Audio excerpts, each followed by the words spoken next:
What is up mga kaibigan? Fujibar Gaming nga pala. Ngayon, tuturo ko naman sa inyo ang tinatawag na vertical spin dito sa nunchucks ito. So, ang vertical spin ay ginagawa ang atake sa kalaban. Ito, gagamitin ko ito, di ba? Yun nyo. Ang atake patayo.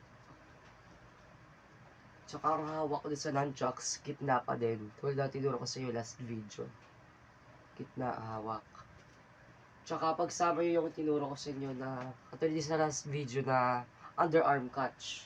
So, pagkapas nyo, kuha dito sa kabila, kabila, kabila, kabila.